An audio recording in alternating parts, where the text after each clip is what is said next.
Start. नमस्ते मित्रों, मैं आपका जयवीर और आज मैं आया हूँ गुरुकुल इंद्रप्रस्थ में।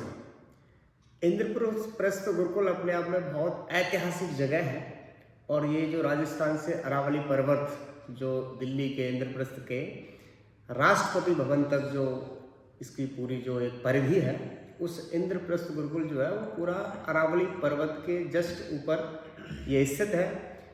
हम बात करते हैं, आप फोटो देख रहे होंगे, महर्षि स्वामी दयानंद सरस्वती जी का फोटो है। इनके शिष्य स्वामी श्रद्धानंद जी ने इसको स्थापित किया गुरुकुल को। इस गुरुकुल में आचार्य जो है अभी यहाँ पर जो शिक्षा दीक्षा सब बच्चों को प्रदान करते हैं, ऐसे मेरे भी परम आचार्य हैं। मैं उनको आपका परिचय कराता हूँ।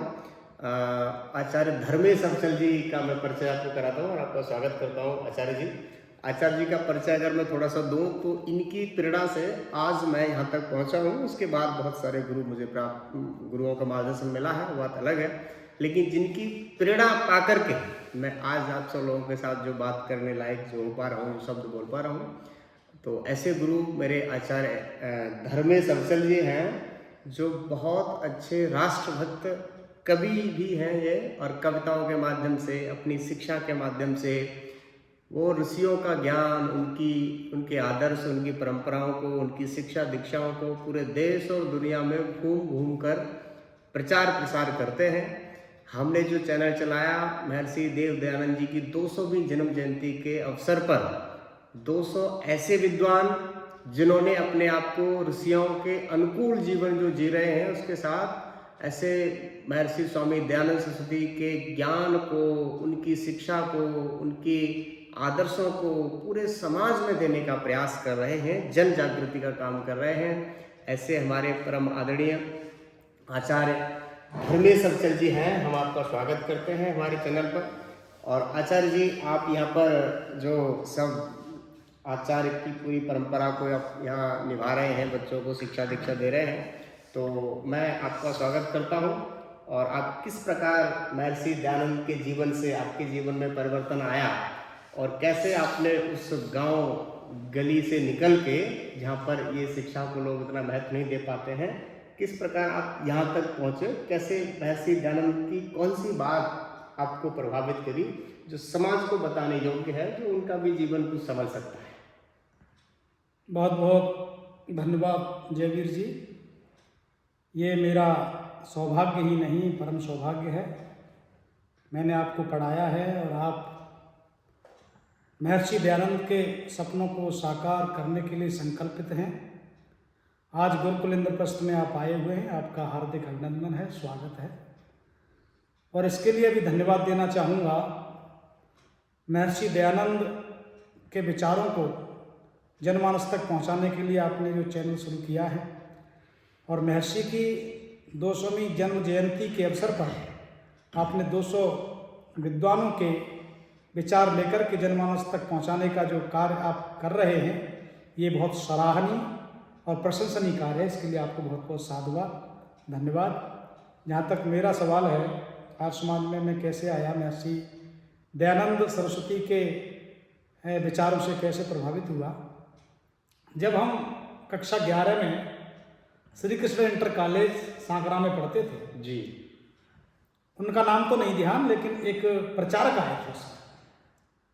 उन्होंने बहुत जबरदस्त महर्षि दयानंद और समाज के ऊपर अपना प्रवचन दिया जी, विद्यार्थियों के लिए, छात्र छात्राओं के लिए। उनके प्रवचनों में ऐसा लगा कि आज जो समाज पाखंड, अंधविश्वास, जादू टोने टोटके, गांव में जो फंसे हुए लोग, वहाँ का सही रास्ता कहीं मिल सकता है तो बाहर समाज है। मैंने 9 रुपये में उस समय सन 1995 की बात है, सत्यार्थ प्रकाश खरीदा था। सत्यार्थ प्रकाश के साथ साथ छोटी छोटी पुस्तकें और भी थी, शाकाहार के ऊपर, ब्रह्मचर्य पालन कैसे करें इसके ऊपर, और व्यायाम के ऊपर वो पुस्तकें खरीदी। और मैं समझता हूँ छात्र जीवन एक ऐसा जीवन होता है कच्चे लोहे के समान। उस समय उस जीवन को, उस छात्र को जैसी दिशा और दशा मिल जाए वो उस तरफ मिट जाए, जी, मुड़ जाएगा।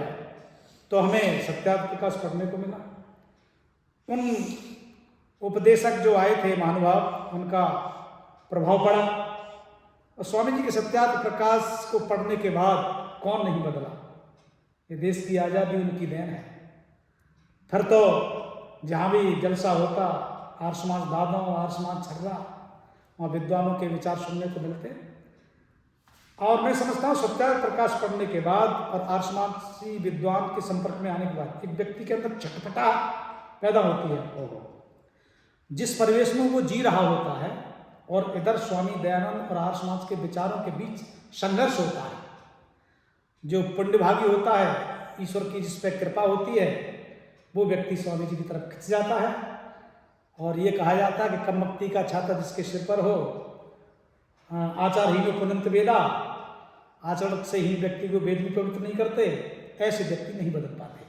लेकिन जिसमें थोड़ी सी भी अगर करंट है, ईश्वर की कृपा उस पर बरस रही है, कमक्ति का छाता उसके सिर से हट गया है, तो कौन ऐसा है जो स्वामी दयानंद और आर्य समाज रूपी माँ की गोद में आने के बाद अपने को नहीं बदला। तो उस श्रेणी में हम भी आपने थोड़े जो से साहित्य के बारे में बात की कि सत्यार्थ प्रकाश मैंने पढ़ा, और जो एक आचार्य जी जो वहाँ पर आए जिनका वक्तव्य आपने सुन करके आपके हृदय में वो ज्वाला प्रज्वलित हुई महर्षि दयानंद के बारे में जानने की। जी। तो महर्षि दयानंद के बारे में जब आपने पढ़ा तो कौन सी ऐसी संस्मरण आपके जीवन में है जो आप दर्शकों को बताना चाहेंगे? स्वामी जी की जो बात सबसे मुझे पसंद आई, वो सीधा सरल रास्ता, कोई झंझट नहीं। आपको आर्य समाजी बनना दुनिया में सबसे सरल बात है।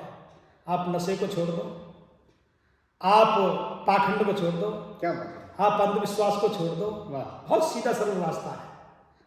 मैं समझता हूँ दूसरे संप्रदाय, दूसरे पंथ, दूसरे मजहब जितने हैं उनमें झमेले हैं, जाल है, मकड़ जाल है, वो फंसाते हैं। लेकिन स्वामी जी के यहाँ कोई स्वतंत्र करते हैं। और एक सबसे बड़ी जो बात मुझे लगी, दूसरे सत्संगों में आत्मा, परमात्मा, जीवात्मा, ऐतिहासिक वर्णन, रामकृष्ण की बातें तो होती हैं, लेकिन एक राष्ट्रभक्ति और अमर क्रांतिकारियों की बात जो स्वामी जी के आसमान में होती है, वो कहीं नहीं मिलती। और इस बात ने मुझे अंदर से झकझोरा। रामप्रसाद बिस्मिल का वो संस्मरण मुझे याद आता है, जब मैंने पढ़ा कि पिता ने कहा, पिता को भड़काया, तुम्हारा बेटा आर्य समाज में जाता है और ये बिगड़ जाएगा। पंडित रामप्रसाद बिस्मिल की जो आप बात कर रहे हैं जी, तो उनके जीवन में भी सत्यार्थ प्रकाश को पढ़ के ही बदलाव आया। जी, ऐसा भी हाँ, सुना है। उन्हें पढ़ के ही उन्हें वो बदले। जी। तो रामप्रसाद बिस्मिल से कहा पिताजी ने, रामप्रसाद बिस्मिल या तो आर्य समाज छोड़ दिया, घर छोड़ दिया। तो रामप्रसाद बिस्मिल ने कहा, पिताजी आर्य समाज मेरी माँ है और माँ को छोड़ा नहीं जाता। अरे क्या और घर से बिस्तर उठा के वो आर्य समाज में चले गए। और आर्य समाज की देन थी कि रामप्रसाद बिस्मिल जैसा क्रांतिकारी, जिसने देश को आजाद कराने के लिए फांसी के फंदे को चुन लिया था, तो एक रामप्रसाद बिस्मिल का उदाहरण है। कितने 85% आर्य समाज से प्रभावित लोग थे, पर तब सीतारामैया को लिखना पड़ा, देश की आज़ादी में योगदान स्वामी जी का है, उनके अनुयायियों का है। तो एक चिनगारी है आर्य समाज। आर्य समाज कोई मत संप्रदाय पथ नहीं है, एक आंदोलन है। और इस आंदोलन से जो जुड़ गया उसका कायाकल्प हो जाता है, उसका स्वास्थ्य समझ जाता है, अवगुण धीरे धीरे नष्ट होते चले जाते हैं और पुरुष से महापुरुष की श्रेणी में व्यक्ति आता जाता है। दिव्यता उसके अंदर प्रकट होने लगती है, चरित्र का श्रेष्ठ होने लगता है। तो ऐसी आर्य समाज तो वो पारसमणि है, स्वामी दयानंद वो पारसमणि है, सत्या प्रकाश वो पारसमणि है। जो इसके संपर्क में लौह रूपी व्यक्ति आता है, वो सोना बन के, कुंदन बन के तैयार हो जाता है। आपने बड़ी सुंदर बात कही कि अगर आर्य समाज बनना है तो झूठ को छोड़ दे, पाखंड को छोड़ दे और नशे को छोड़ दे और महर्षि दयानंद के सत्यार्थ प्रकाश को पढ़ ले, तो वो आर्य समाजी हो जाएगा। उसके जीवन में तमाम जो दिव्यता के जो गुण हैं वो आएंगे। जी, आपने अभी पंडित रामप्रसाद बिस्मिल का जो नाम लिया, इस प्रकार के और भी बहुत सारे क्रांतिकारी हैं, तो आप जरा ये बताएं कि कौन कौन से क्रांतिकारी जो ऐसे रहे जिनकी भारत को आज़ादी में योगदान रहा और महर्षि दयानंद से प्रभावित रहे। मैं तो समझता हूँ ऐसा कौन सा क्रांतिकारी था गरम दल का जो स्वामी जी से प्रभावित न हुआ हो। कुछ के नाम अगर आप लेना चाहें। रामप्रसाद बिस्मिल, चंद्रशेखर आजाद, सरदार वल्लभ भाई पटेल, सरदार भगत सिंह, करतार सिंह सराभा, अशफाक उल्ला खां।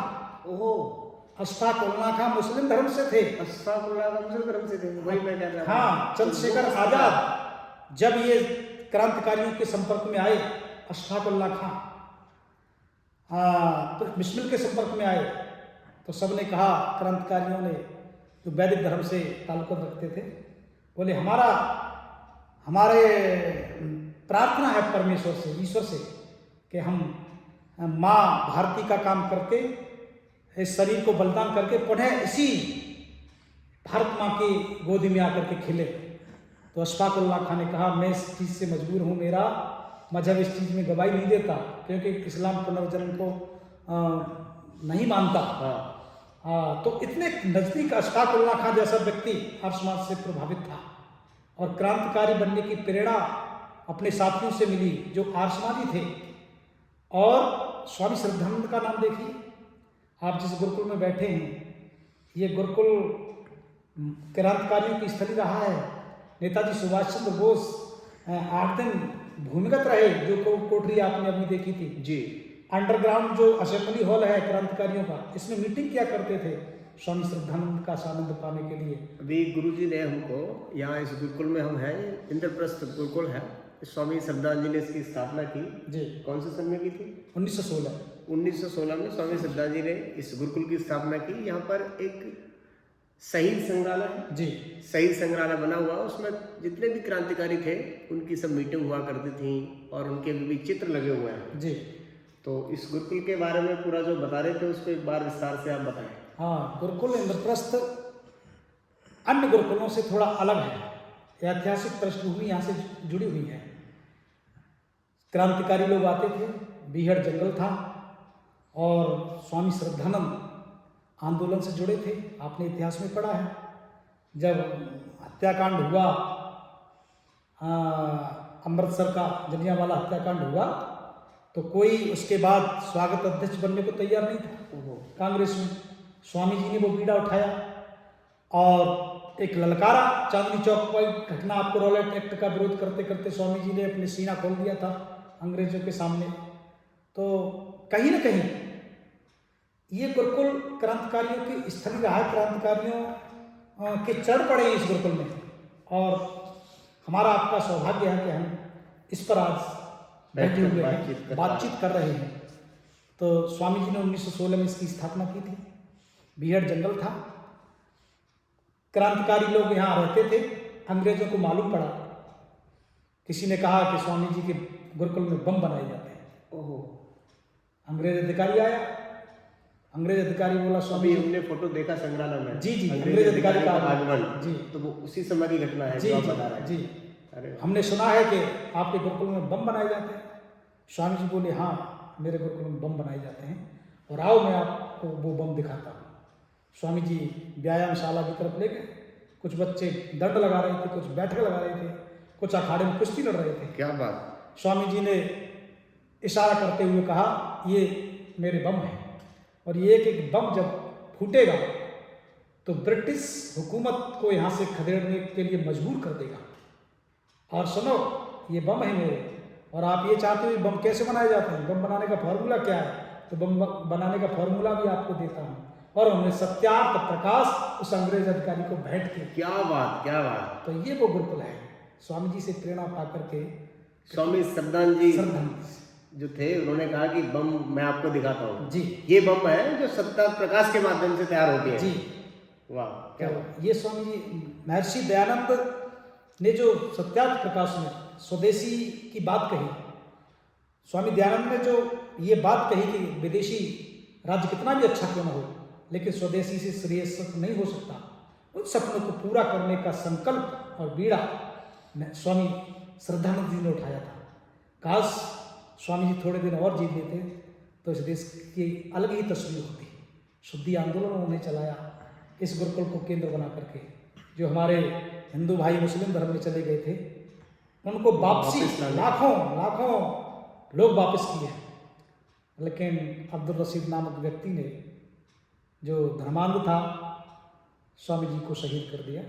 तो ये गुरुकुल की ऐतिहासिक जड़ें जुड़ी हुई हैं क्रांतिकारी आंदोलन से, और कौन क्रांतिकारी है जो इस गुरुकुल से स्वामी श्रद्धानंद से नहीं जुड़ा। एक नेता को, हम राष्ट्रवादी नेता को, क्रांतिकारी नेता को पढ़ेंगे तो स्वामी दयानंद के बारे में सबने लिखा है जी। मालवीय जी को आपने उनका वाक्य सुना है, जब हिंदू धर्म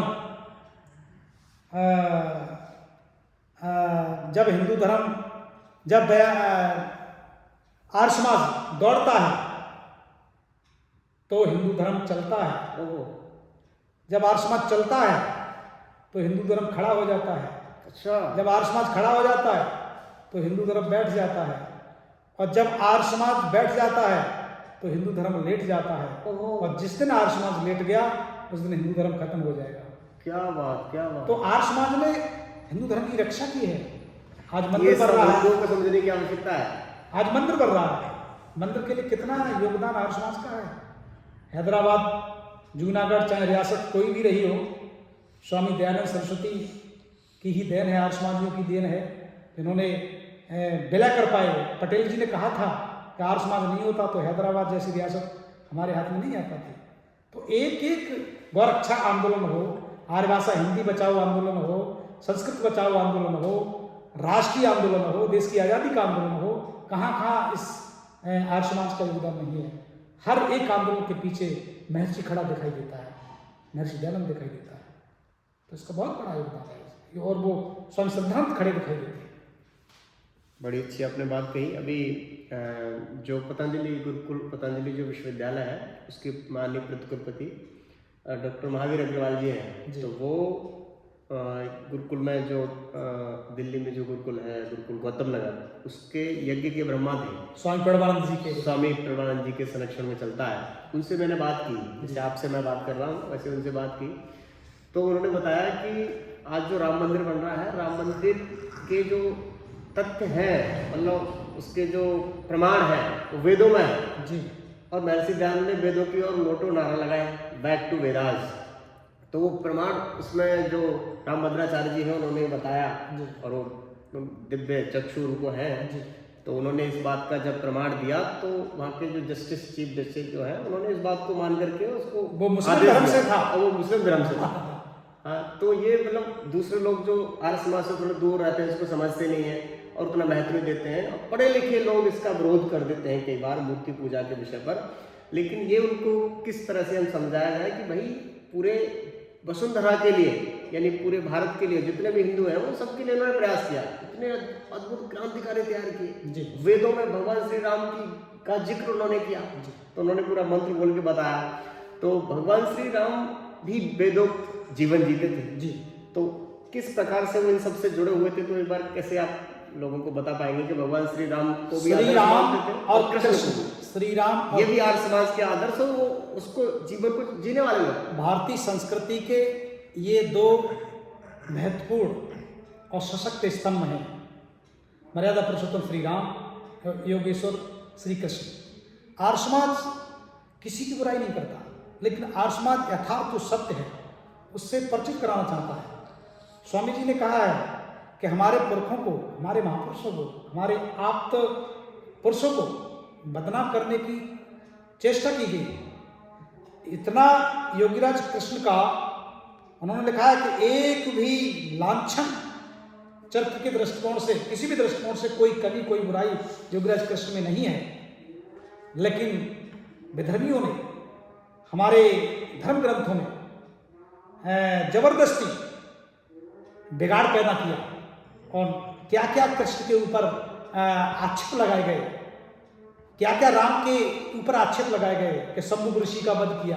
मर्यादा पुरुषोत्तम श्री राम जैसा व्यक्तित्व जो जात पात के विरोधी होकर के उन्होंने वनवासियों को, देखो सबरी के बेर खाए, निषाद उनके मित्र थे, वनवासियों को लेकर के लंका पर फतह की, ऐसा व्यक्ति शंभु ऋषि का वध कर सकता है।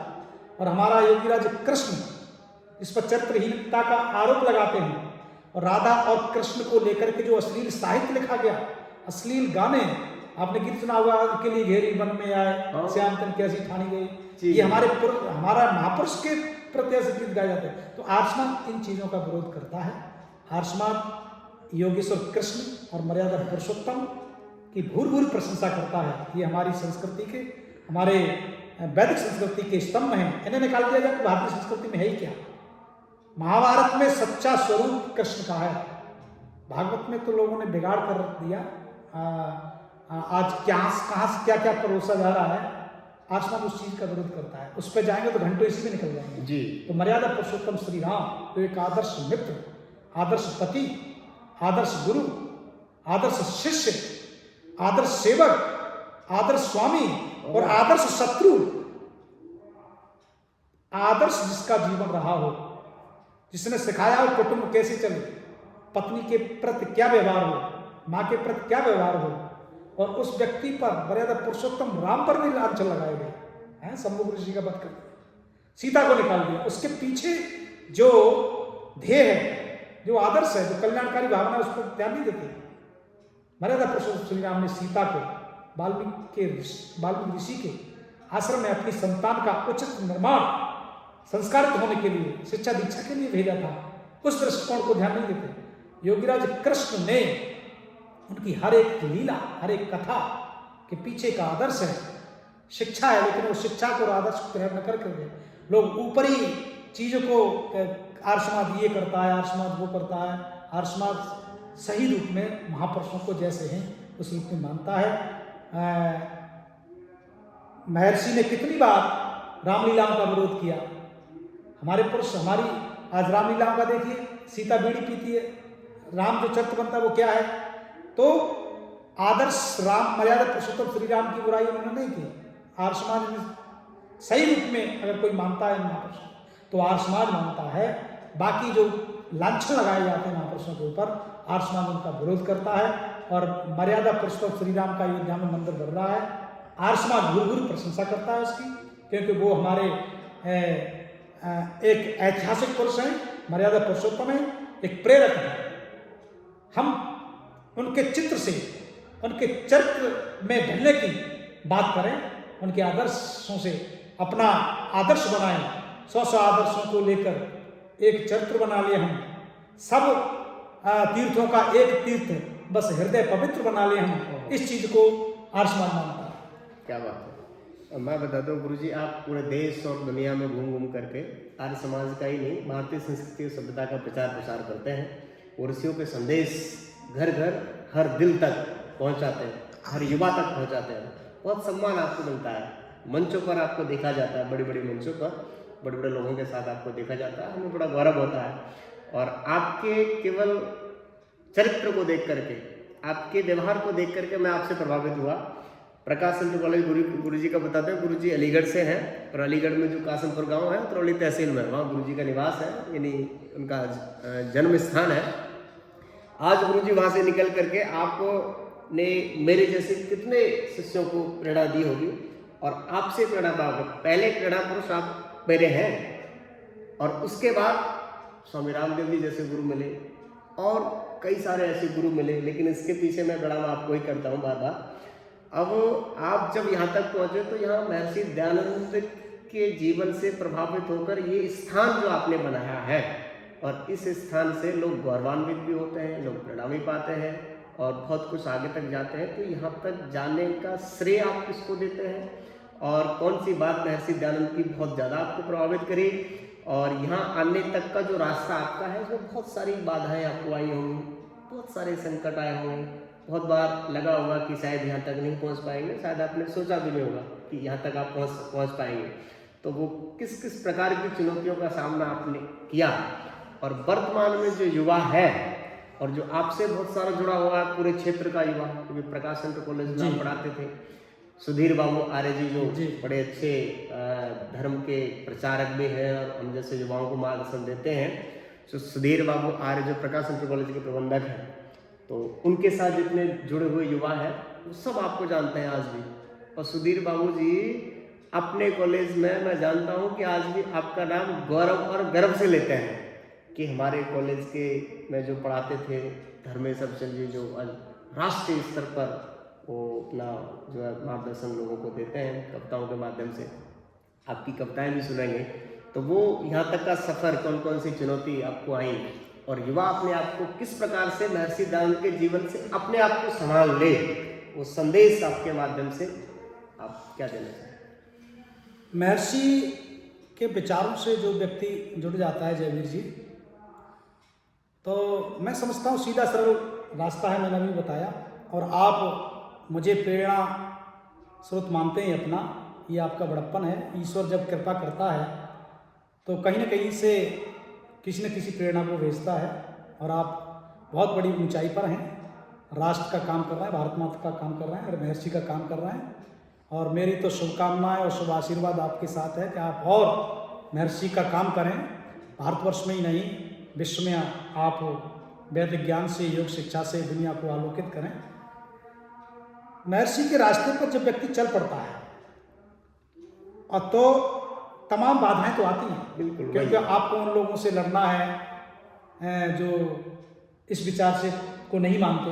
आर्थिक संकट भी आते हैं, हाँ, सामाजिक संकट आते जी, हैं, वैचारिक संकट आते जी, हैं, जी, पारिवारिक बाधा, जी, जी, रिश्तेदारों की बाधा आती है। जी, तो तमाम, अगर कोई नया युवा अगर शुरू करे तो वो आपसे प्रेरणा लेगा इस वीडियो के माध्यम जी जी। तो सरल सीधा रास्ता तो है ही। अब व्यक्ति क्या होता है, जिस ढर्रे पर चल रहा होता है उसे छोड़ने में उससे बड़ा कठिनाई होती है। जैसे गांव में आपने देखा होगा ऊट पटांग तांत्रिक लोग। एक व्यक्ति से मेरा परिचय हुआ जो तांत्रिक टाइप था। मेरा तो कहने का मतलब गुरुजी यही है हाँ, कि इस चीजों में जो हाँ, फंसे हुए लोग हैं वो इसी चीज उनको पे आ रहा हूं। आसानी से कैसे एक सही मार्ग पर ले जाया जाए। उसी चीज पर आ रहा हूँ। तो मैंने उनसे कहा कि आप इस चीज से निकलिए, ये तो आपको नरक काम ही बनाएगा। तो उस व्यक्ति ने कहा कि नहीं, ये तो अब तो हम इसी में पागल हैं और इसी में मरेंगे, अब इससे हम नहीं निकल सकते। तो निकल सकते हो आपके अंदर थोड़ी सी दृढ़ इच्छा शक्ति हो, थोड़ा आप संकल्पवान बने, थोड़ा व्रत लें तो आप निकल सकते हो। अगर आपकी आत्मा कमजोर हो चुकी है और आप बिल्कुल ही आत्मा से मर चुके हैं, हीन भावना आपके अंदर पनप गई है, तो बात अलग है। आज का युवा वर्ग दिशाहीन है, इस बात में कोई दो राय नहीं। बिल्कुल, हाँ। दिशाहीन युवा वर्ग के लिए संस्कार देने की कहीं बात अगर मिल सकती है, कहीं दिशा मिल सकती है, तो महर्षि दयानंद और आर्य समाज जैसी संस्था है। क्या बात। अब व्यक्ति क्या है, चैनलों से चिपका है। युवा वर्ग अश्लीलता की ओर जा रहा है। जो मोबाइल प्रथा जो एक चली है हर जेब में, जो सिनेमा है, मैं काव्य मंचों से भी कहा करता हूँ, पहले सिनेमा बड़े शहरों तक आया, फिर छोटे शहरों तक आया, फिर घरों तक आया, परिवारों तक आया, आज हर जेब में सिनेमा है। और जब हर जेब में सिनेमा है, उस सिनेमा से परोसा क्या जा रहा है। हमारे छोटे छोटे युवा किशोर 15 साल के, 16 साल के, 17 साल के, जब उसमें नग्न दृश्य देखेंगे, असली डांस देखेंगे, असली नृत्य देखेंगे, तो ये है ना, पानी की और मन की गति हमेशा नीचे की ओर होती है। पानी को आप डालेंगे तो ढलान की ओर जाएगा। ऐसे ही मन गंदी चीज़ों को, छोटी चीज़ों को जल्दी पकड़ता है। अगर आपको उसे ऊपर चढ़ाना है पानी को, तो पंप सेट की जरूरत पड़ेगी। ऐसे ही अपने मन को ऊपर ले जाना है, संस्कारों की तरफ ले जाना है, दिव्यता की ओर ले जाना है, महर्षियों के, ऋषियों के, मुनियों के रास्ते पर ले जाना है, संत सूरों के रास्ते पर ले जाना है, तो आपको थोड़ा संस्कारों की जरूरत पड़ेगी। और वो संस्कार आपको मिलेंगे जैसे आपने मुझे प्रेरणा स्रोत माना, तो ऐसे ही आप किसी साहित्य को पढ़ें, उचित साहित्य पढ़ें, सत्यार्थ प्रकाश को लें, महर्षियों के जीवन चरित्र पढ़ें, अच्छी पुस्तकें पढ़ें, सत्शास्त्रों का अध्ययन करें। अब आज का युवा ये भी कहता है कि ना ये पढ़ाई में बाधा है। मैं नहीं मानता ये पढ़ाई में बाधा है। आज कितने IAS और जज पढ़े लिखे और वैज्ञानिक आत्महत्या कर लेते हैं। क्यों कर लेते हैं? ये उनकी शिक्षा में कमी रही है। बड़ा प्रश्न है कि हाँ। अच्छे शिक्षित और सफल लोग आत्महत्या करते हैं। अच्छा, उनकी वो आत्मा से बलवान नहीं होते, उनका हृदय कमजोर होता है, वो परिस्थितियों का सामना नहीं कर पाते। परिस्थितियों का सामना करने वाला योद्धा अगर कोई बनाता है तो आर्य समाज बनाता है। क्या बात। आज युवा, किशोर, बालक आर्य समाज के सिद्धांतों से जुड़े, तो इसको सत्यार्थ माने गुरुजी कि आप जैसे आर्य योद्धा से हम वार्तालाप जो कर रहे हैं, हमने जो एक माध्यम बनाया है चैनल, ये उनको परिस्थितियों से लड़ने की शक्ति, सामर्थ्य इसके माध्यम से मिलेगी? बिल्कुल नहीं। ये कहा जाता है कि दयानंद का सिपाही कभी आत्महत्या नहीं कर सकता। ओहो। दयानंद का सिपाही, गुरुकुल का ब्रह्मचारी और आर्य सिद्धांतों में पला बढ़ा और पढ़ा व्यक्ति आत्महत्या नहीं कर सकता, क्योंकि उसके अंदर एक ईश्वरवादी वो होता है, आस्तिक होता है, और आत्महत्या वो करता है जो केवल ईश्वर पर विश्वास तो करता है लेकिन अंदर से विश्वास नहीं करता। ईश्वर जैसी सत्ता को अगर वो माने तो फिर वो आत्महत्या क्यों करे? अगर ये वो मान जाए कि आत्महत्या दुनिया का सबसे जघन्य अपराध है, आप किसी को गोली मार दें वो उतना बड़ा अपराध नहीं है, लेकिन अपने को मिटाना ये सबसे बड़ा अपराध है। अपने को मिटाना अपराध कम नहीं है। आप राष्ट्र के लिए काम कर रहे हैं, संस्कृति धर्म के लिए बलिदान हो गए, आपने अपने प्राण दे दिए। सूत्र में कहा गया है सूर्य नाम तेनो का अंधेन कंसावृता जी तास्ते प्रत्यागच्छन्ति एके चात मनोजन जी, तो वो वही भाव आप बता रहे हैं। वही भाव है। तो वो बलिदानी परंपरा, राष्ट्र के लिए समर्पित होना, क्योंकि गीता का आत्मा का अमरता, पुरुषार्थ और कर्म का सिद्धांत जो व्यक्ति आत्मसात कर लेता है वो बलिदान होता है, हंसते हंसते बलिदान होता है। ये कभी क्या बलिदान होंगे जो आत्महत्या के लिए उतारू हो जाते हैं। तो आर्य समाज, भगत सिंह भी बहुत अच्छे आर्यसमाजी थे, बिल्कुल, इसीलिए वो हंसते हंसते जी हंसते हंसते जो उन्होंने दी, हंसते इसके पीछे का जो ज्ञान है महर्षि दयानंद की शिक्षा का ज्ञान। जी जी, मैंने कहीं लिखा था आर्य समाज क्या चीज है, उसमें लंबी रचना है, उसमें कुछ पंक्तियां इसमें ये आती हैं।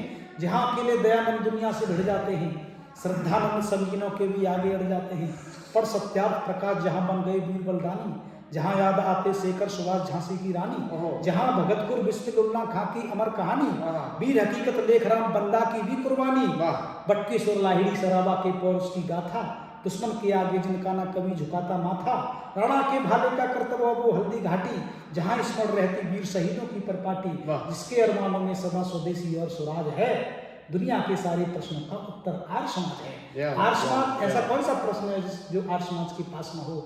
आज का युवा जुड़े। एक हमारे आर्य समाजियों की भी थोड़ी सी कमी है। आर्य समाज में आपने देखा होगा कि बहुत सारे बुजुर्ग लोग तो आके बैठ जाते हैं, लेकिन अपने बच्चों को, अपने युवाओं को लाना नहीं चाहते। ये आर्य समाज में आना चाहिए, अपनी संतानों को जोड़ो। मेरे दो बेटे हैं, मैं दोनों को वेद पाठ, यज्ञ, संध्या, महापुरुषों की गाथाएं पढ़ना, ये बच्चों को हम नहीं देंगे तो कौन देगा? ध्यान रखना, ये मन है, आप संस्कार नहीं देंगे, विशुद्ध साहित्य की बातें, महापुरुषों की कथाएं नहीं सुनाएंगे तो बच्चा दूसरी तरफ ढल जाएगा, अश्लील नृत्य सिनेमा की तरफ बढ़ जाएगा। 1947 के बाद, 1947 से पहले जितना देश का चारित्रिक पतन, देश का सांस्कृतिक पतन ये असली सिनेमा ने जितना किया है ना, उतना अंग्रेज ने नहीं किया। 1947 के बाद जितना इस असली सिनेमा ने नुकसान किया है, उतना अंग्रेजों के शासनकाल में नहीं हुआ। तो भटकाव है। आज पढ़ने के नाम पर हम बच्चे को क्या बनाना चाहते हैं, एक पैकेज के लिए हम क्या बनाना चाहते हैं, ये IIT और ये वो सारा अच्छी नौकरी कर ले, लेकिन नौकरी किसके लिए है? आपको 12 लाख का पैकेज, आज का किसी बच्चे से पूछो तेरा उद्देश्य क्या है बेटा? मेरा IIT में सिलेक्शन हो जाए, मेरा IAS हो जाए, मैं ये बन जाऊँ, वो बन जाऊँ, वो किस लिए? अच्छा पैसा कमाऊँ। लेकिन ध्यान रखना, तुम्हारा बेटा वैज्ञानिक हो जाए, डॉक्टर हो जाए, इंजीनियर हो जाए, अधिकारी हो जाए, अगर उसमें आपने वैदिक संस्कार नहीं दिए, संत शास्त्रों की मर्यादाएं उसमें नहीं डाली, तो अधिकारी होगा तो भ्रष्ट अधिकारी होगा, डॉक्टर होगा तो किडनी को चोरी करेगा, अधिकारी होगा रिश्वतखोर बनेगा, राष्ट्र को ले डूबेगा, समाज को ले डूबेगा। कुछ भी बनाइए, लेकिन उससे पहले वेद का जो आदेश है, मनोभव, मनुष्य बनाइए। और मनुष्य कहीं बनता है तो वैदिक संस्कारों से बनता है, और वैदिक संस्कार कहीं मिलते हैं तो आर्य समाज में मिलते हैं, सत्याप्रकाश से मिलते हैं, अच्छे संत पुरुषों के वचनों से मिलते हैं, उपदेशों से मिलते हैं। ये कहा जाता है परिवार में जैसे लोगों का आगमन होता है, उसकी संतति, उसके बच्चे वैसे बन जाते हैं। अच्छा, आपके परिवार में नशेड़ी आएगा, जिस प्रकार का अतिथि आपके घर आएगा, जुआरी आएगा, कुसंस्कारी व्यक्ति आएगा, बच्चों को वो प्रभाव पड़ना अवश्यंभावी है। आप अपने बच्चों को आप अच्छा बनाना चाहते हैं तो आपको अपने परिवार में विद्वानों को आमंत्रित करना पड़ेगा, आपको अपने परिवार को संध्या और यज्ञ से जोड़ना पड़ेगा, आपको महापुरुषों की जीवनियों से जोड़ना पड़ेगा, क्योंकि परिवार का जैसा वातावरण बनेगा बच्चे पर उसका अवश्य असर पड़ेगा। तो अपने बच्चों को राष्ट्रभक्त बनाइए, अधिकारी बने लेकिन राष्ट्रभक्त अधिकारी बने, वैज्ञानिक बने राष्ट्रभक्त वैज्ञानिक बने, पुलिस वाला बने राष्ट्रभक्त पुलिस वाला बने, कुछ भी बने, लेकिन उससे पहले मनोभव का जो आदेश है वेद का, वो बने, राष्ट्रभक्त बने, समाज को मानने वाला बने, ऋषि पथ को अपनाने वाला बने, मर्यादा पुरुषोत्तम श्री रामचंद्र और योगेश्वर श्री कृष्ण के पथ पर चलने वाला बने। जो हमारी संस्कृति के आधार स्तंभ हैं हम उन्हें भूल गए। आज लड़कियों को पूछो, तमाम कैटरीना और क्या शीला क्या क्या आदर्श बना लिए। मैंने पूछो तुम्हारी सती सावित्री, सीता, अनुसुईया, अपाला, घोषा, गार्गी, ये तुम्हारे आदर्श हैं। आज का युवा धर्मेंद्र, गोविंदा और क्या क्या, उससे कुछ वीर शिवा तेरा आदर्श है भाई, महाराणा प्रताप तेरा आदर्श है, चंद्रशेखर आजाद वीर हकीकत, पंडित लेखराम, महर्षि दयानंद, स्वामी श्रद्धानंद, महाशय राजपाल, ये तेरे आदर्श हैं। इनकी गाथाएं पढ़, तब तेरे अंदर संस्कार जगेंगे, तब तू राष्ट्रभक्त बनेगा। और तू कुछ बन या मत बन, सबसे पहले मनुष्य बन जा, मनोरम राष्ट्रभक्त बन जा, और तो चीज बाद में तू बनी जाएगा। कौन है ऐसा जो पेट न भरता हो? और केवल पेट भरने की विद्या हमने सिखाई बच्चों को। तो मैं समझता हूँ कि पशु में और हमें क्या अंतर रह जाता है? हमें पशु में ये तो अंतर है कि हमारे अंदर तर्क शक्ति है, बुद्धि है, विवेक है, अच्छा बुरा करने की समझ है, उचित अनुचित करने की समझ है। और केवल हम व्यसनों में फंस करके आज की लंपट काले समाज की छाया में पड़ करके अपने को भ्रष्ट करने, अपने बच्चों को भ्रष्ट करने, कितने भी करोड़ों की संपत्ति जोड़ लेना, वो सब बेकार है।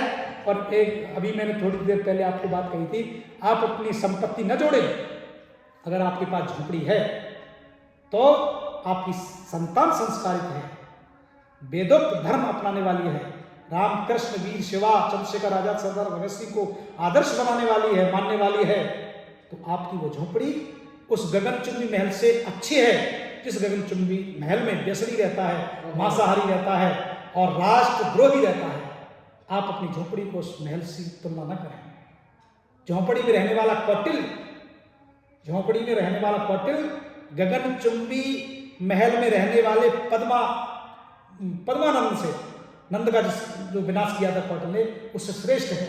चाणक्य से, जब चाणक्य प्रधानमंत्री थे देश के, तब विदेशी आया था, उसने जब देखा कि झोपड़ी में रह रहा है देश का प्रधानमंत्री, तो उसने कहा इतने बड़े देश का प्रधानमंत्री झोपड़ी में रहता है। तो चाणक्य का एक ही जवाब था, बोले जिस देश की जनता गगनचुंबी महल में रहती है उस देश का प्रधानमंत्री झोपड़ी में रहता है, और जिस देश की जनता झोपड़ी में रहती है उस देश का प्रधानमंत्री गगनचुंबी में रहता है। तो हमारे ऋषि मुनि महापुरुष आपपुरुष कहाँ रह रहे हैं, इस पर चिंता नहीं करते। कैसे रह रहे हैं? घर तुम्हारा घर तब है जब बच्चों के अंदर संस्कार है। आपकी लाइब्रेरी में गीता, रामायण, महाभारत, वेद, सत्यार्थ प्रकाश की पुस्तकें हैं। आपके घर के अंदर यज्ञ होता है, आपके घर के हर सदस्य के अंदर महर्षि दयानंद के राष्ट्र की संस्कृति धर्म के प्रति तड़प है, तो आपका वो घर है, नहीं तो वो घर नहीं। कुछ और आप कहिए, उसे संज्ञा दे सकते हैं। ईंटों से, गारे से, मकान से, लोहे से ये मकान नहीं बनता। मकान संस्कारी लोगों के रहने से बनता है। तो मेरा निवेदन ये है आज की युवा पीढ़ी से, आप अपने महापुरुषों को पढ़ें, विद्वानों को आमंत्रित करें, आर्षवादी संस्थाओं से जुड़ें, अच्छे महापुरुषों की संगति में रहें।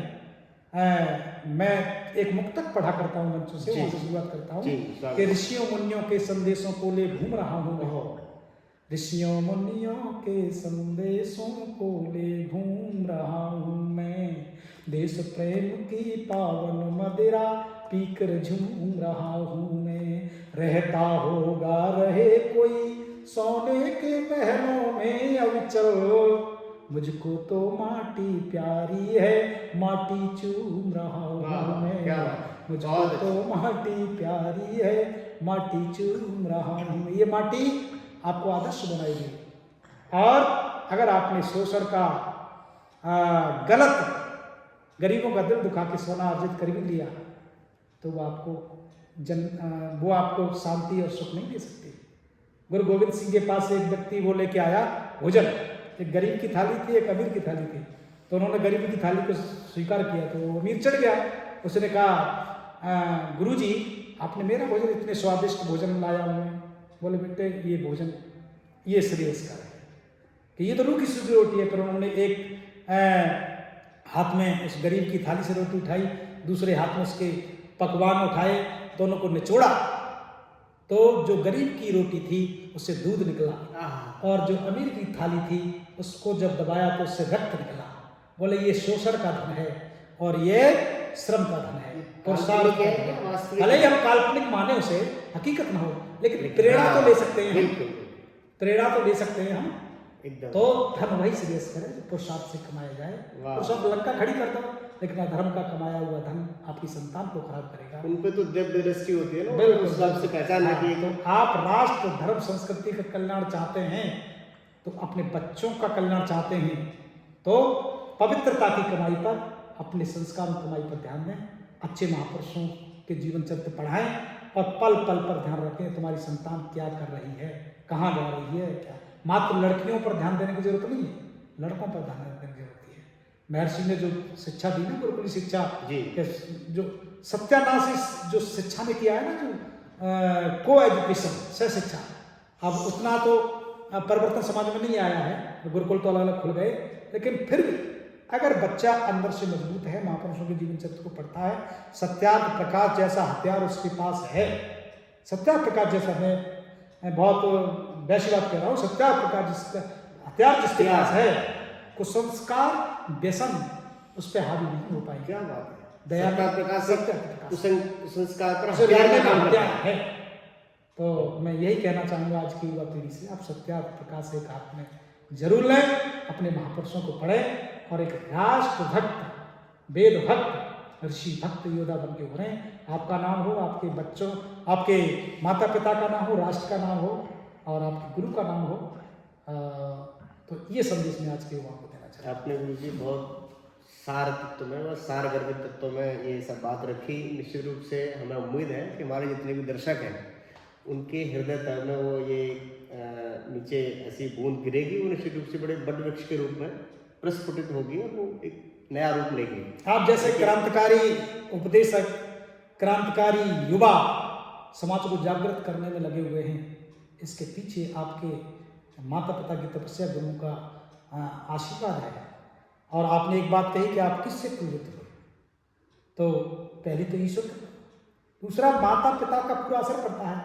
माता पिता मेरे धार्मिक हैं और पिता भले ही साक्षर नहीं है, लेकिन साक्षर शिक्षित में अंतर, अशिक्षित नहीं हो सकते, अशिक्षित नहीं हो सकते, वो निरक्षर तो हो सकते हैं। हाँ। निरक्षर होते हुए भी उनके जीवन में चरित्र, आदर्श, महर्षि पथ, पुरुषार्थ, त्याग, ये भावना है। वो ग्रामीण होते हुए भी आपने अपने पिताजी की चर्चा की, और ऐसे परिवारों में जो भले ही भगवा धारण नहीं किए हुए हैं, जो संयमी हैं, जो नशे से दूर हैं, जो ऋषि पथ को अपनाते हैं, जो व्यसनों में नहीं हैं, जो बच्चों को सही दिशा देते हैं, मैं समझता हूँ वो संत श्रेणी में आते हैं।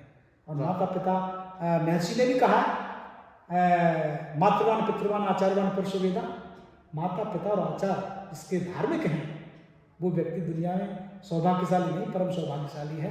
इसमें आप भी हैं, मैं भी हूँ। क्या बात है। तो आपके माता पिता को प्रणाम करता हूँ मैं। धन्यवाद। तो बड़ी अच्छी आपने बात कही, लेकिन जो आप पूरे देश और दुनिया में ऋषि के उपदेश संदेश को लेके घूमते हैं, अभी आपने एक मुक्तक के माध्यम से बात कही, तो वो जो आपकी अपनी शैली है कविताओं की, तो कविता कभी अक्सर वो होता है जो लोगों के हृदय की बात, जो उसको शब्द नहीं दे पाते हैं, लोग उसको अनुभव करते हैं, लेकिन कवि शब्द रूप से वो बात को कह देता है। तो आप युवाओं के लिए अपने मुक्तक के माध्यम से क्या संदेश देना चाहिए? देखो, एक समस्या काफी दिनों से लव जिहाद की रही, हमारी श्रद्धा के 35 टुकड़े कर दिए गए, तो कहीं ना कहीं हमारी विचारधारा में कमी, हमारी बहनें क्यों भटक जाती हैं, क्यों बेटियां भटक जाती हैं? बिल्कुल, वो अपने आदर्शों को भूल गई। तो कहीं मैंने लिखा था एक बार कि भारती माँ की अखंडता अछूंड, भारती माँ की अखंडता अछूंड रखने को प्रबल प्रचंड पराक्रम को प्रसार दो, सरतन से जुदा की सोच पैर तले रोंदो, लव जिहाद की गंदगी को भी संहार दो, गजवाए हिंद का मरोड़ो ख्वाब तीव्रता से, राष्ट्रीय एकता की शक्ति को सटीक धार दो, राष्ट्रीय एकता की शक्ति को सटीक धार दो, अविचल राम कृष्ण की धराए आर्यावर्त, वेद की प्रभा से ढोंग पाखंड को मार दो, वेद की प्रभा से ढोंग पाखंड को मार दो, वेद की शरण में आइए, आपकी लव जिहाद की समस्या हल हो जाएगी।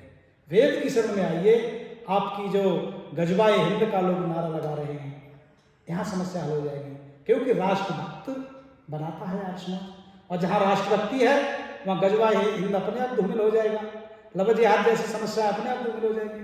जो लड़कियां, जो हमारी बालिकाएं वेद पढ़ेंगी, सत्यार्थ प्रकाश पढ़ेंगी, उनके भटकने की कई गुंजाइश रह जाएगी? बिल्कुल नहीं रह जाएगी। तो ये संदेश उनके लिए बहुत जरूरी है। कभी मैंने लिखा था कि भारत माँ को डर लगता है मजहब की जंजीरों से, जयचंद की करतूतों से, जिन्ना की बुरी लकीरों से, दिन प्रतिदिन छपने वाली असली नग्न तस्वीरों से, निर्धन का धन लूट लूट कर बनते हुए अमीरों से। जब तक देशद्रोहियों का फांसी से मान नहीं होगा, तब तक मेरे भारत का सच्चा उत्थान नहीं होगा। सच्चा उत्थान कब होगा? जब हमारी दंड व्यवस्था बढ़िया होगी। क्या बात। और दंड व्यवस्था कब बढ़िया होगी? जब हम महर्षि को पढ़ेंगे, सत्यार्थ प्रकाश को पढ़ेंगे। सत्यार्थ प्रकाश के अनुसार जब समाज की नीतियाँ बनाई जाएंगी, राज्य की नीतियाँ बनाई जाएंगी, तो आज की खुशी इस बात की है, इस समय जो देश में एक परिवर्तन की थोड़ी सी लहर आई है कि लोग ऋषियों के, महापुरुषों के पथ की ओर मुड़े हैं। भले ही वो भगवा के रूप में हो, पौराणिकता के रूप में हो, आरएसएस के रूप में हो, और आर्य समाज के रूप में हो, लेकिन हमारा उद्देश्य राष्ट्र जी बिल्कुल, और वेद भक्त, राष्ट्र भक्त, संस्कृति भक्त, समाज भक्त तैयार है। कुछ चीज़ों हैं जहाँ पर हमारा मतभेद हो सकता है दूसरे लोगों से, हिंदुओं के तमाम मत मतांतरों से, लेकिन जहाँ राष्ट्रभक्ति है वो आर्य समाज है। जहाँ ऋषियों का कार्य है वो आर्य समाज है। जहाँ गौ रक्षा का कार्य है वो आर्य समाज है। तो कुछ चीज़ों को छोड़ करके अधिकांश हमारे उद्देश्य एक हैं। तो अच्छी बात है आज राष्ट्र तमाम राष्ट्रवाद की लहर में राष्ट्रभक्ति की ओर अपने ऋषियों मुनियों को याद करता हुआ, मर्यादा पुरुषोत्तम को याद करता हुआ, योगीराज कृष्ण को याद करता हुआ, शिव को याद करता हुआ आगे बढ़ रहा है और आज का युवा जुड़ रहा है। तो आज के युवाओं को आप रामायण भी पढ़ें, सत्यार्थ प्रकाश भी पढ़ें, वेद भी पढ़ें, शास्त्र भी पढ़ें, यज्ञ से जोड़ें, क्योंकि यज्ञ ही एक ऐसी क्रिया जो आत्मबल पैदा करती है, और आत्मबल जहाँ पैदा होगा वहाँ सारी बल अपने आप आ जाए। कई सारी बात गुरुजी आपने बताई इसी के ज्ञान को लेकर के, और युवाओं के पथ भ्रष्ट जो हो रहे हैं जिन कारणों से, उनको लेकर के, और जिन कारणों से वो अपने आत्मबल को खो देते हैं, अपना आत्महत्या कर लेते हैं, उन मुद्दों को लेकर के शिक्षा, संस्कार, बहुत सारे मनुष्य बनने की भी आपने गुण बताए। किस प्रकार से संस्कारवान होकर के अपने आप व्यक्ति सफल हो सकता है, वो सारी चीज़ें आपने बताई। लेकिन इस बात को इस बात से हम आज की चर्चा को पूरी करेंगे। वैसे बहुत सी चर्चा और भी आपसे कर सकते हैं, बड़ा आनंद आपके साथ आ रहा है चर्चा करते हुए। आप जिस शैली से आप जाने जाते हैं, तो कुछ महर्षि के संदेश आप अपने मुक्तक के माध्यम से क्या कुछ बताना चाहेंगे? कुछ हम चाहते हैं कि जी मुक्तक भी कुछ बताएं। महर्षि पर मैंने काफ़ी लिखा जी, और राष्ट्रकवि सारस्वत मोहन मनीषी जी मेरे काव्य गुरु हैं जी। उन्होंने कहा है कि मनीषी जी के बाद अगर आर्य समाज में कवि के रूप में कोई स्थान ले सकता है तो धर्मेश अंचल है। ये मेरा बड़प्पन है, गुरु के मुख से मैं इन बातों को सुनता हूँ। नहीं बिल्कुल, और कोशिश करता हूँ कि ऋषि एकदम सच्चाई है। हाँ, गुरुजी ने अपने बेटे को भी बहुत अच्छा कवि बनाया है, और बेटे से भी आपको मिलवाएंगे कभी। प्रशांत देव नाम है, देव प्रशांत आर्य। देव प्रशांत आर्य इनके बेटे का नाम है। और उन्होंने कई बार कहा कि मेरा बेटा अभी थोड़ा कौन सी क्लास में, 11वीं क्लास में इनका बेटा है। इन्होंने अपने बेटे को भी एक अच्छे लेवल का अपने तपस्या के माध्यम से उसको तपस्या भी सिखाई है, उसको कवि भी बनाया है। तो बिल्कुल जाहिर सी बात है कि आपने इतने अच्छे कवि का एक निर्माण कर दिया है, तो आप उस लेवल पर हैं, जिसको मैं मानता हूँ। जी, सब ईश्वर कृपा है। आप जैसे युवाओं से जुड़ गया है तो कोशिश रहती है भटके नहीं जी। पहले मनुष्य बन जा, और बनेगा वो बाद में बन जाएगा। क्या? तो आर्य समाजी सिद्धांतों के ऊपर मैंने काफ़ी लिखा है, लोग सराहते भी हैं। कुछ चीज़ें आपको देता हूँ। जी जी। अपने अंदर की बुराइयों को चुन चुन कर दूर करो, पाखंडी विचारधाराओं को विवेक से चूर करो। स्वर्ग उतर आएगा विचल स्वतः तुम्हारे घर में ही, माता पिता को पूजो श्रद्धा से सेवा भरपूर करो। माता पिता को पूजो श्रद्धा से सेवा भरपूर करो। आज का युवा जब 1 जनवरी को मनाता है ना नववर्ष, मुझे दुख होता है। ओहो, हाँ ये बात भूल जाता है। कल 1 जनवरी आने वाली है, बड़ा सेलिब्रेशन होने की तैयारी में लोग हैं। क्या क्या लोग करेंगे, डांस करेंगे, ये हमारे नववर्ष नहीं है। हाँ, असली नंगापन दिखाया जाता है, दारू पी पी करके क्या क्या होता है। ये हमारा नंबर्स नहीं है। हमारा नंबर्स चैत्र शुक्ल प्रतिपदा को आता है। भगवान राम का राज सिंहासन और विक्रम संवत महाराज विक्रमादित्य का कितने ऐतिहासिक तत्व जुड़े हुए। और उस समय की प्रकृति छटा देखिए, प्राकृतिक छटा, पुष्प बिखर रहे होते हैं, बसंत का मौसम होता है, न ठंड होती है न जाड़ा होता है, वो हमारा नंबर तो होता है। लगे हाँ, तो ये चर्चा चल गई है। मैं आपसे बात करने वाला था, जब मैं आपसे बात करने वाला तो मेरे दिमाग में कुछ चल रहा था। अब जरा दर्शकों को बता दीजिए कि नववर्ष का सही स्वरूप क्या होना चाहिए, क्योंकि बहुत सारा व्यर्थ का समय, व्यर्थ का पैसा, व्यर्थ की चीजें लुटा देते हैं। जी, नववर्ष पर हमारा चैत्र शुक्ल प्रतिपदा से जो नववर्ष आता है उसमें अभी ये हमारा नववर्ष अभी नहीं हमारा नववर्ष नहीं है जी। हम अपना नववर्ष देखो 9 दिन तक मनाते हैं। नवरात्रि आते हैं, डेली यज्ञ, कहीं सुगंधी इधर बिखर रही है, कहीं वेदों का पाठ हो रहा है, कहीं यज्ञ हो रहा है, कहीं अनुष्ठान हो रहे हैं, वो हमारा नववर्ष है। तो मैंने कभी लिखा था युवाओं को इसके लिए कि हम नववर्ष 1 जनवरी को मना लेते हैं, चैत्र शुक्ल प्रतिपदा को भूल जाते हैं। इससे भी हमारी पुरानी कालगणना देखिए, 1,96,58,53,124 में हमारी सृष्टि संवत को चल रहा है।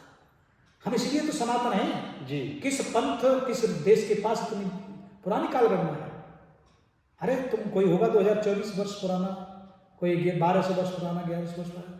अरे हम सनातन इसलिए हैं 2080 हमारा संवत विक्रम संवत से चल रहा है, और 1,96,58,53,124 में हमारा सृष्टि संवत चल रहा है।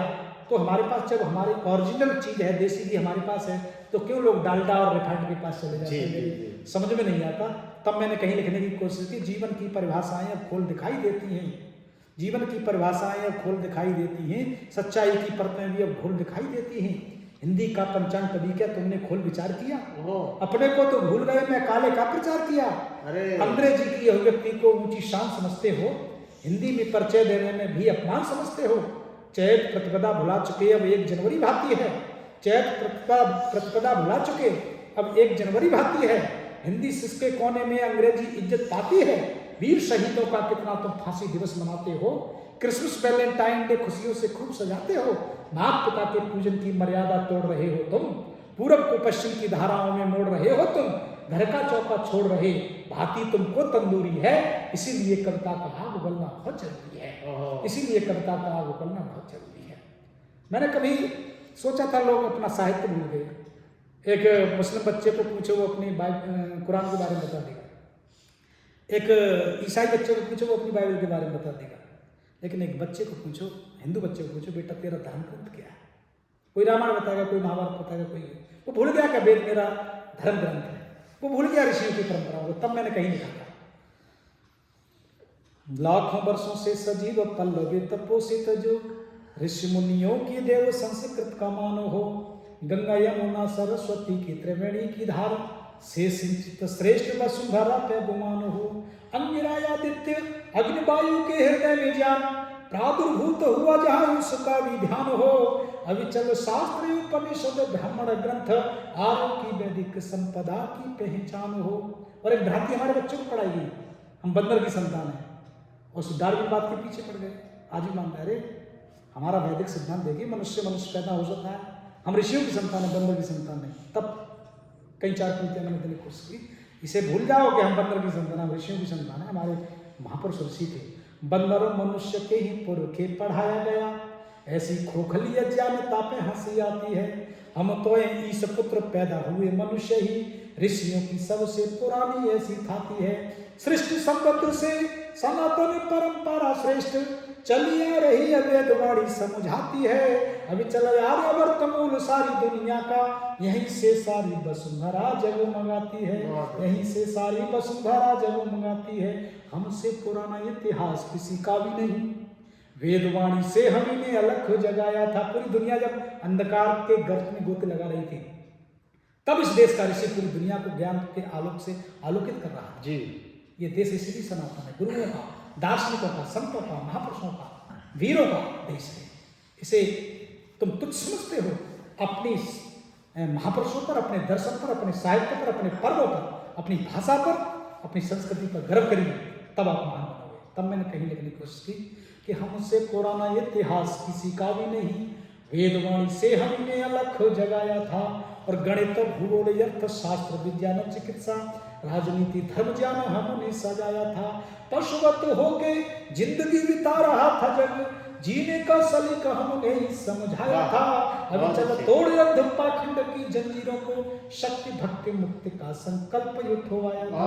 शक्ति भक्ति मुक्ति का संकल्प उठवाया था। इसलिए निवेदन है, अपने पर गर्व करिए। आपको परमात्मा ने मनुष्य जन्म दिया है।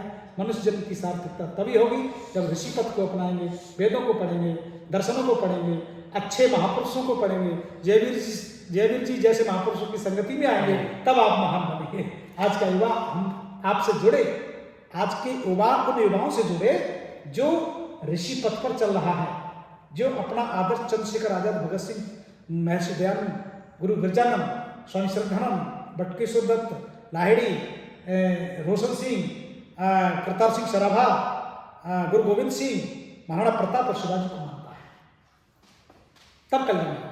बहुत बहुत धन्यवाद गुरु जी, आपने समय देने के लिए बहुत जो है अपना मूल्यवान समय हमको प्रदान किया। हम आपका धन्यवाद। बहुत बहुत धन्यवाद, बहुत बहुत आभार।